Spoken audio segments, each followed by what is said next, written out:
Assalamualaikum warahmatullahi wabarakatuh. Perkenalkan, nama saya Alifan Nurul Hidayat dari kelas HKIE dengan NIM 101200137 akan mempresentasikan tentang mudharabah. Mudharabah adalah bentuk kerjasama antara dua atau lebih pihak di mana pemilik modal mempercayai sejumlah modal kepada pengelola dengan suatu perjanjian di awal. Bentuk ini menegaskan kerjasama dengan kontribusi 100% modal dari pemilik modal dan keahlian dari pengelola. Transaksi jenis ini tidak mewajibkan adanya wakil dan sohibul mal dan manajemen proyek.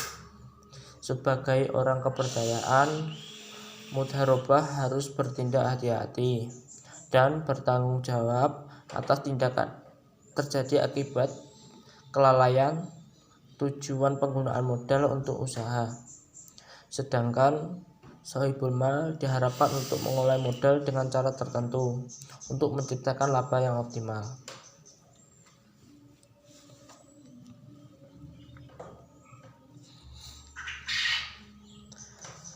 Pengertian mudharabah menurut 4 imam. Mudharabah menurut Imam Hanafi, mudharabah adalah akad syirkah dalam keuntungan suatu pihak pemilik modal dan suatu pihak lagi pemilik jasa. Mudharabah menurut Imam Maliki, mudharabah adalah akad perwakilan di mana pemilik harta mengeluarkan sebagian hartanya untuk dijadikan modal kepada orang lain agar modal tersebut diperdagangkan dengan pembayaran yang telah ditentukan. Mudharabah menurut mazhab Hanabilah, mudharabah adalah pemilik harta mengeluarkan sebagian hartanya dengan ukuran tertentu kepada orang lain untuk diperdagangkan dengan bagian keuntungan yang telah ditentukan. 4. Mudharabah menurut mazhab Syafi'i. Mudharabah adalah akad yang menentukan orang menyerahkan hartanya kepada orang lain untuk diperdagangkan. Jenis-jenis mudharabah. Mudharabah mutlaqah di mana sabilah mal memberikan keleluasaan penuh kepada pengelola untuk menggunakan dana tersebut dalam usaha yang dianggap baik dan menguntungkan. Namun, pengelolaan tetap bertanggung jawab untuk melakukan pengelolaan sesuatu dengan praktik kebiasaan usaha normal yang sehat. Mudharabah mahayadah di mana pemilik dana menentukan syarat dan pembatasan kepada pengelola dan penggunaan dana tersebut dengan jangka waktu, tempat, jenis usaha, dan sebagainya.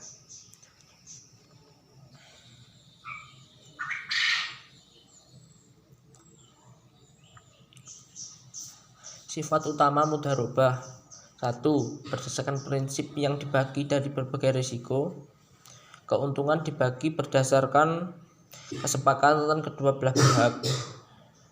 Nasbah yang telah disepakati sebelumnya.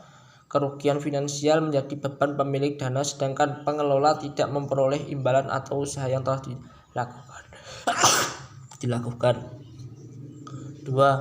Pemilik dana tidak diperbolehkan mencampuri pengelola bisnis sehari-hari. Mudharabah dilakukan oleh dua orang yang mempunyai maksud yang sama tetapi kapasitas yang berbeda. Antara lain, pemilik modal tidak dapat mengelola modalnya atau tidak memiliki waktu untuk mengelolanya. Yang kedua, orang tidak memiliki modal tapi mempunyai keahlian dalam mengolah modal sehingga dapat menghasilkan keuntungan yang nantinya akan dibagi hasil sesuai akad dan perjanjian awal. Akad kerjasama suatu usaha antara dua belah pihak di mana pertama menyediakan seluruh modal, sedangkan pihak kedua bertindak sebagai pengelola dan keuntungan usaha dibagi di antara mereka sesuai kesepakatan yang telah dijanjikan. Ketentuan pembagian. Pembagian mudharabah adalah pembiayaan yang disalurkan oleh LKS kepada pihak lain untuk suatu usaha yang produktif. Dalam pembiayaan ini, LKS sebagai sahibul mal, pemilik dana maksudnya, mempunyai 100% kebutuhan suatu proyek atau usaha, sedangkan pengusaha atau nasabah bertindak sebagai mudharib atau pengelola usaha.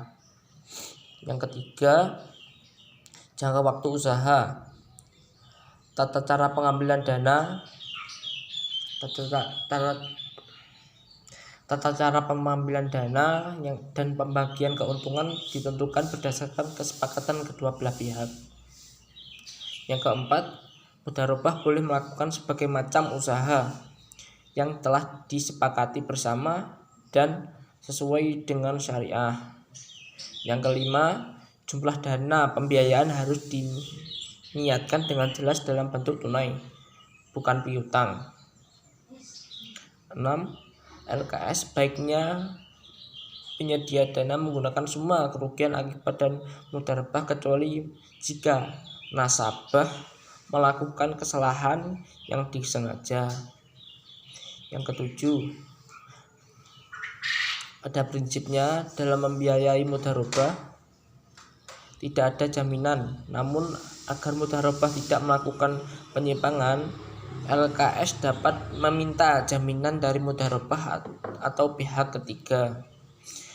Yang kedelapan, kriteria pengusaha, prosedur pembiayaan, dan mekanisme pembagian keuntungan diatur dan LKS dengan memperhatikan fatwa memperhatikan fakta. 9. Biaya operasional dibebankan kepada mudharabah. Yang ke-10, dalam hal penyandang dana, LKS tidak melakukan kewajiban atau melakukan pelanggaran terhadap kesepakatan. Mudharib berhak mendapatkan ganti rugi atau biaya yang telah dikeluarkan. Mungkin itu saja presentasi dari saya. Ada kurang lebihnya mohon maaf. Wassalamualaikum warahmatullahi wabarakatuh.